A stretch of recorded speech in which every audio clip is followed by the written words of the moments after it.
Hey there, fellow streakers. It's Jeff and Jamie, and we have a special guest with us in the house. Whoop, whoop. Yep, that is Mr. Bowen. How are you, Bowen? Good. How are you? We invited Bowen to be with us today because we've got a special Thanksgiving podcast that we wanted to go on about. And Jamie had a quite a bit of enthusiasm about this, I did. you? I was excited. Although I have to tell everyone a funny story first.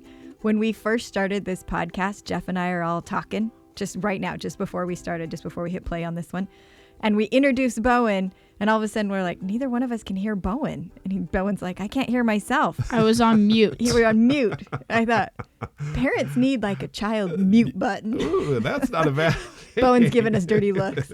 I don't think children need a mute button. Bowen's got the frowny smile face. Frowny smile face. So, Bowen, we are so glad that you've joined us today. We're unmuting you because you have a lot of important things to say, and we're excited to hear them. Absolutely. One of the things that Jamie and I were talking, well, you were going to introduce it, actually. I was going to introduce it. And then you went off on I know, Bowen I went being off on muted our and little so forth, but you were going to mute button introduce, thing. you're going to talk a little bit. First of all, happy Thanksgiving. Tomorrow's Happy Thanksgiving. We're super excited about that. And as I've been thinking about Thanksgiving, I've been thinking obviously a lot about gratitude, and the last couple of days thinking specifically about how I can have more gratitude for the things in my life that are hard. Because that's sometimes, I think that's hard. It's hard to have gratitude for those things that are hard. Sometimes it's easy to look back, retrospect, and see things in your life that you think, I would have never been this person if this thing hadn't happened. Right. I'm going to go off for just a second. Do you remember the show we were watching? It's called Becoming. Yeah, I remember it completely. Who was the second comedian? It's on Disney Channel. The Disney the Channel. second comedian, I don't remember his name, but he is on Pitch Perfect, and he is the individual that leads the treble tones or something like that. Yes, and I'm sorry, I should have had his name. I know, we should have it right there. While you're talking about it, I'll look up his name. Go anyway, ahead. we watched a show about becoming, and he talks about how at age 11, I think, he was crossing the street, a busy street, with his bike, and his friend was across the street, and he thought his friend was saying, come on, come across, and so he went out into the street without looking, and he ended up getting hit by a truck, like a cement truck. Adam Devine. Yep. And he talks about, and it was significant. Like, he was hit by the truck. Well, didn't they call his parents and say, basically, you better come quick or this is it? It's a very emotional show to watch. And it's just a little, it's like 40 minutes on Becoming. But he talks about how this experience truly helped him become who he is now. That if he hadn't had that experience, he wouldn't be the person that he is now. Right, and that exactly. And in the episode he talks about, he's like, I can genuinely say I'm grateful for that. Isn't that amazing though, to think about that you've been dragged underneath a cement truck, how you didn't get, I'm sure that friend feels awful and felt awful, not recognizing or realizing what was obviously going to happen. Exactly. He wouldn't have waved him and probably on. traumatized. And traumatized significantly. And then to look at it and your parents, it was emotional. Even when they were even talking to his dad 20 years later, yeah. His dad was still very emotional about it. And it was a huge recovery process. But he said that in that process, it was part of what helped him learn how to really work hard. Wow. So that was one of the things. That was why I wanted to talk to you today, Bowen. Yeah. Was being able, because you had mentioned, so you have dyslexia. And talk a little bit about like what that's like and what it feels like and how you've worked with it. Dyslexia is just basically not being able to read as fast as the other kids in some of my classes. So I wouldn't be able. It's okay. Go ahead. You're doing just fine. I couldn't be able to read as fast as the other kids. So in third grade, I would be reading like grade level 1. Right. Grade level 1 book. And we actually found out that you had dyslexia in about 4th grade. And that helped us understand kind of what. So let's just talk about that for just a second so we get a little bit more flavor behind it. Because, Jamie, you were a little bit concerned about his reading beforehand, but you didn't quite know what it was that was happening. Because prior to this, we have 7 children. You're number 6, right, Bowen? Do you like being number 6? You don't You have like to being speak, number actually. Yes. We No, can I see don't. you, but the people who are listening can't see you. so you have to don't actually like talk. being number 6. No. This is new. You're telling the whole world and I didn't even know. What do you not like about being number 6? I You don't know. You don't don't know, know? but you just No. don't like it. Oh, how come? Then I didn't get to spend as much time with the older kids as Oh. much. So you miss the older kids is what it So is. Yeah. it's lonely being at the end as Yes. the older kids have moved out, and all these wonderful things that we talk about that you're like, yeah, they're Yeah. over. Yeah. Now it's just Yes. boring. However, you mom have and dad. Chance that you really like hanging out Yes. with, right? Mm-hmm. Okay. Aren't you glad we had Chance? Yes. Otherwise, you'd be the end last, and there'd the be caboose. nothing to do. And then maybe you just be on Absolutely podcast with us nothing. all the time. He's like, I don't know how I feel about that. So, Mom, you were, or I say I was Mom because concerned. Bowen's right here, but Jamie, you were concerned because what was happening? I mean, you didn't know, and there were some things that you had to do in order to find out what was happening. Well, and at first I thought, oh, this is just kind of normal. Our kids are late bloomers, especially the boys. It takes them a little while. But then as we got further along in the years and the reading was still coming so hard to you. And I remember asking one teacher one time, I'm like, is this kind of normal? And he was like, no, there's something's not right. Oh, really? Here. Yeah. Now, was this prior to us moving to Georgia? Yeah, or was so this was okay. prior. So the first thing that happened was we took you to a doctor and everything was ADHD, that you had ADHD. And so we worked with that for a little while, but I still felt like there was still a piece of the puzzle that we were missing. And this is where I really credit mother's intuition because, with Dad, I'm just like, hey, just he'll catch up. He'll get things going. He'll just make it happen. But Mom was really working with you to try and figure out what it was that was going on and how what you were working with and or how you were understanding things was different than some of the other kids that was going on. Right. And we had a couple neat experiences where we were able to get into a psychologist and get the test that they do for dyslexia. It was like a 4-hour. Do you remember taking this test? I don't remember. You don't taking remember? this I had to take you test. to that special place and they put you in front of the computer and you did all these different tests for like 4 hours. And then I came back and got you. No, I And don't you went, remember. that's so funny. This you is don't the remember." beautiful thing about Bowen is he goes like, along. it's He's past, like, I'm it's past. done. I'm moving along I for the don't ride, remember everything that. else. Right, Bowen? Mm-hmm. So we got it. We got the results back from that testing saying that you were dealing with dyslexia. And so now we knew what you were dealing with, and I would get all kinds of workbooks and work with you and different things. But really what made a difference was when we found Lindamood-Bell. You remember that. Yes, I remember Lindamood-Bell. Yeah. So Lindamood-Bell It was a pretty special. intense. Now, how you found Lindamood-Bell was a little bit interesting as well, because you seem to find things when you are sitting in the hair salons. Yes, I was getting my hair done. Streaking altogether was discovered when you were getting your hair done. I mean, know. we need to send you to the hair salon more often Anytime for you life-changing need some, events. some big event or some blast of, inspiration, send me to get my hair done. That's exactly right. Because what happened? I was getting my hair done. Because you and were this was, in the depths of research. I mean, you I were was looking trying at to all figure kinds out, of what things. do we I think, do? Bowen, Mom and I had visited a couple of different schools, private schools that we were thinking enrolling you in. Mm-hmm. And we were looking at all kinds of different areas. And you were, it was a matter of prayer for you. It was a matter of study. You were Talking to looking everyone and I could- talking to everyone that you could everyone think I of. knew. Yeah. And so then this So I was at the happened hair meeting, salon. And I believe this was a divine intersection. I do too, because I've never had this happen again where I'm sitting at a hair salon and the lady who's sitting next to me is getting her hair done and she's talking all about the people that live next door to her. So it's not even her own experience she's talking. It's the people, it's her neighbors who has a child who has dyslexia and they found this special school. Yeah. What are the odds? What are the odds that I'd be sitting next So- to someone I don't know who's talking about a neighbor who talks about this school that I'd never heard of? So I stopped her and I said, I am so sorry. I wasn't totally eavesdropping on your conversation, But I not to was. creep you out, but I was. Can you tell me the name of this school that you were talking about? And that's how we found Lindamood-Bell. Bell. Yeah. What were you going to say, Bowen? You were going to mention something when Mom was, you interrupted with a so there. Was there a It's thought? like a friend found a friend whose her friend was talking about this school. Yes. That's exactly A friend of a friend of a friend. Was talking That's about how you school. find the That's best right. stuff. That's exactly So right. we took you to Lindamood-Bell. Tell us a little bit about that summer. Well, this summer I always take 4 hours to do Lindamood-Bell with syllables and other school stuff to So help let's me start with right the, at the beginning. So you finished school, and then you started Lindamood-Bell, and that was 5 days a week. Literally, you didn't even get a day off. I did remember not. going in and you finished school and it's like, yay, the last day of school. School. And Monday, And now I get summer school. summer school. And we got up early every Single day. day.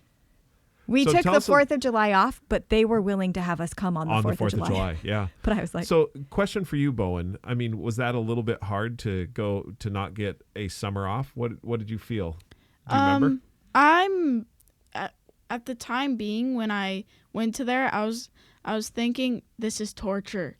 But after I was really grateful to go there because I wouldn't have been able to improve my reading and writings. right. Yeah, absolutely. So tell us a little bit about what you would do. So when you went to that 4 hours, you mentioned a little bit about syllables. So how would they work with you at Lindamood-Bell? What were some of the things that you would do? When I went there, the first thing I did is I took a test, and that would tell me what I'm at and the progress I'm doing.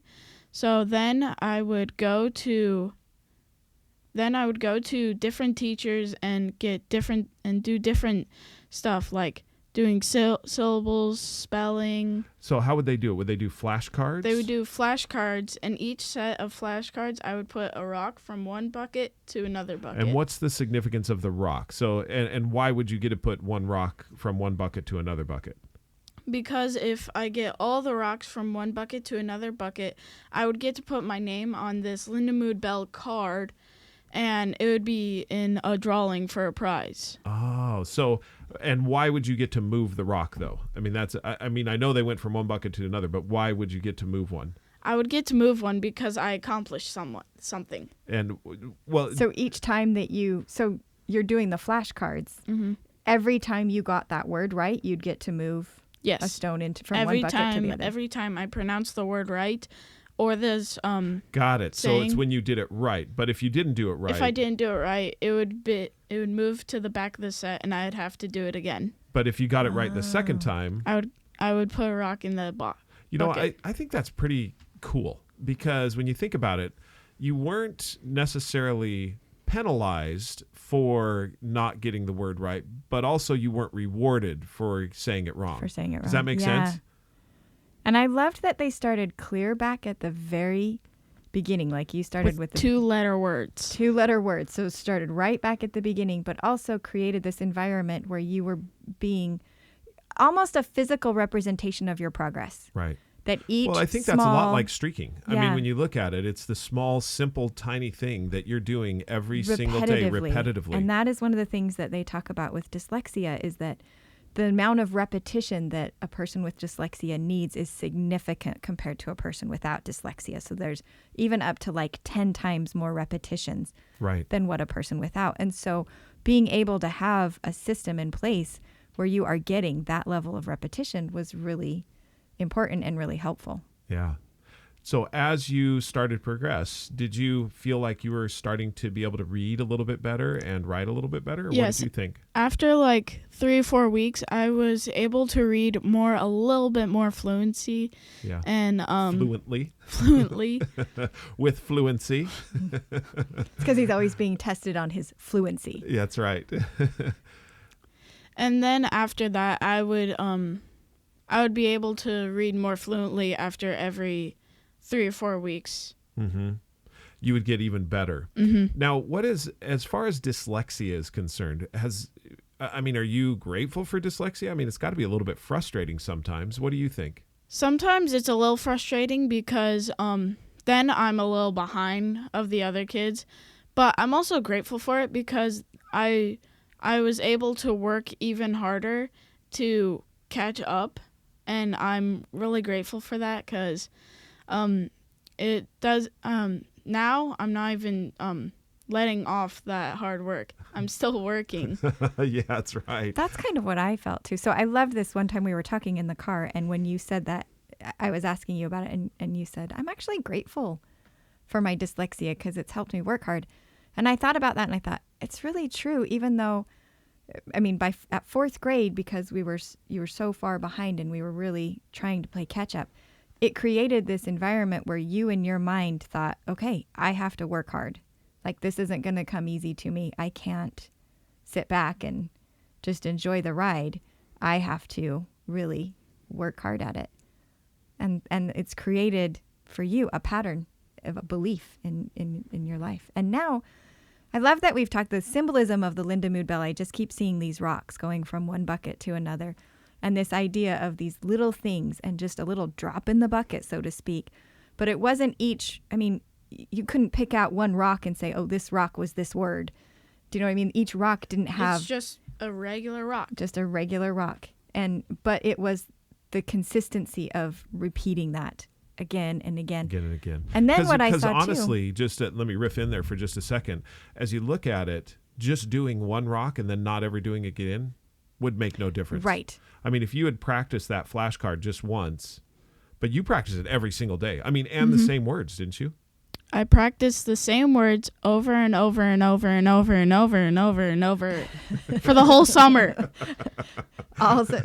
Which is amazing. And that can be mundane. I mean, that can be very difficult as far as really just practicing those same words. You know what I loved about you, Bowen, and love about you is you would get up in the morning and you were excited to go to Lindamood-Bell. You were. mean, do you remember this? Yeah. I mean, he would wake up and we were like, it's summer. I know. Can he sleep in? Because we'd just a always little? have to. And Lindamood-Bell they were rigid on being consistent. I mean, they big understand that it is the consistency that is going to make a difference. Mm-hmm. And so they didn't want you missing days. Right. I mean, I felt more responsibility to get you to Lindamood-Bell than I ever felt to get you to What are you thinking about, school. Bowen? He just laughed at something. What were you thinking about? The thought's gone. Oh. It was there and now it's There gone. a minute, gone a minute. What I love is, and that's where I look at the laws of streaking, and one of the things that we get asked quite often is, well, do you give yourself a little bit of grace if you miss a day? Mm-hmm. You know, is it okay? In other words, do you keep counting the streak? And the answer is no. No. And that's what I look at with what Lindamood-Bell did with you. It's you didn't get to count the rock that, you didn't do right. You did have a chance to do that again, though. Right. And I think that's what I love about the record of streaking is, okay, if I missed a day, then the streak starts over and I start counting again. But that's not a penalty. That's actually an opportunity because now I have a streak that I can actually beat. In other words, ones that I've had before, and now I can move in a different direction, not a different direction, but I can move towards something that I've already had 100 days at or 150 days or 160 days and see if I can beat that. That's how I felt when I broke the writing streak, this write one sentence daily streak. It was at 245 days. And it was sad and I was disappointed. However, it was also one of the things that I thought, all right, I'm right back on it again. And that is just the reality of it. So Bowen, when you didn't, get the word right, then you didn't get to count it, but on the same note, you got to go back to it and try again. And pretty soon, you were probably getting all the rocks. I mean, not missing one. Is that true? Yes. And I remember one thing that I remember from doing there is I remember writing the word mountain and getting 2 letters switched. Really? Yes. And so you had to rewrite it to rewrite it again and again and again. The thing that I love about what you're saying about this question of, well, do you get a grace? What if, and I've thought about that a lot, and I thought, where is the grace in that situation? And I thought the grace is in the fact that we can start again. Yeah. That you can look at it and be like, okay, I missed a day, but I can start again. And then also I look at it and I think it doesn't take away all the things that you've done in the past. Right. In fact, if anything, those things are there holding you up, saying, look how successful you've been. You've done this. You can keep going. You can keep doing this again. And that's what I think as I was thinking about this season of gratitude and trying to be more grateful for the things that are hard. Yeah. I think the other thing, so I was watching a YouTube video, and I hadn't been introduced to him, but you had. Go ahead. Nick Vujicic. Did I say that right? Vujicic. You want to add that cheech I know. on the end. I think it's Vujicic. Nick Vujicic. And he's from Australia, Australian American, but he was born with no arms and no legs. Yeah.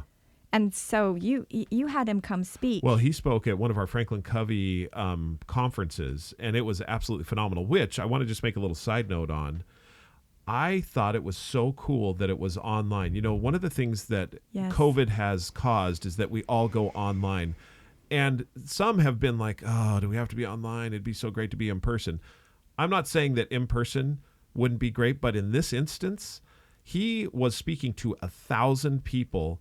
And had that been in a great big concert hall or in a great big ballroom, I'd have been at the back or at one of the tables, even if I was at the front. It's just one face in a crowd.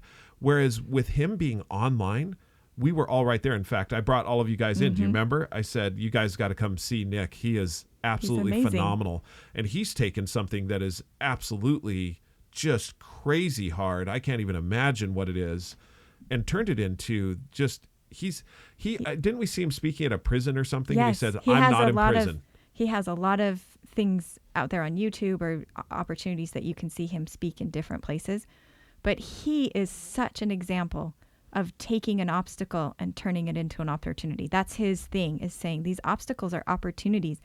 And when we to listen to him and realize what he's gone through and the way that he's been able to take that and be grateful for it, I look at it and I'm like, he has literally changed the world by being who he is. Absolutely.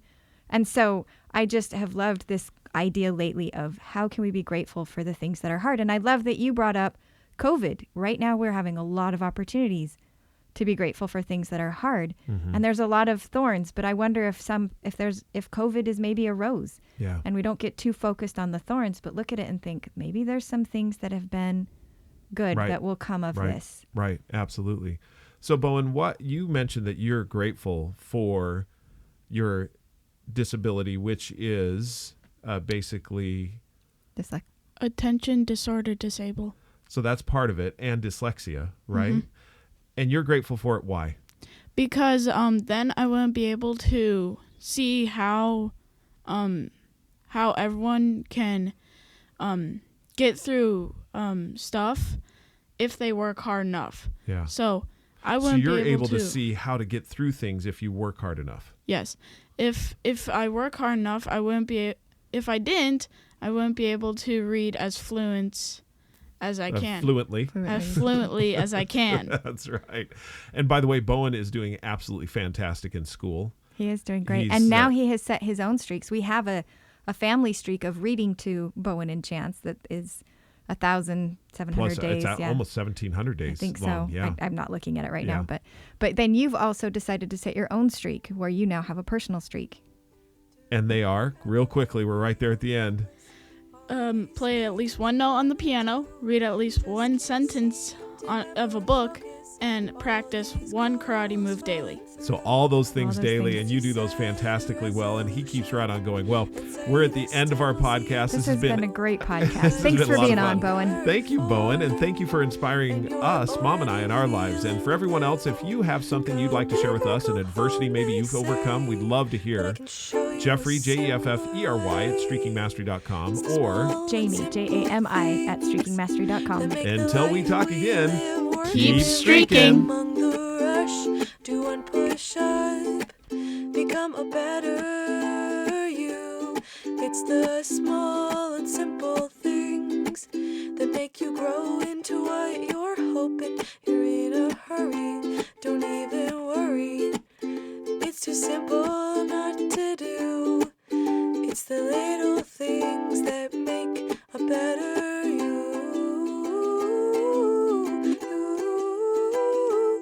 A better you.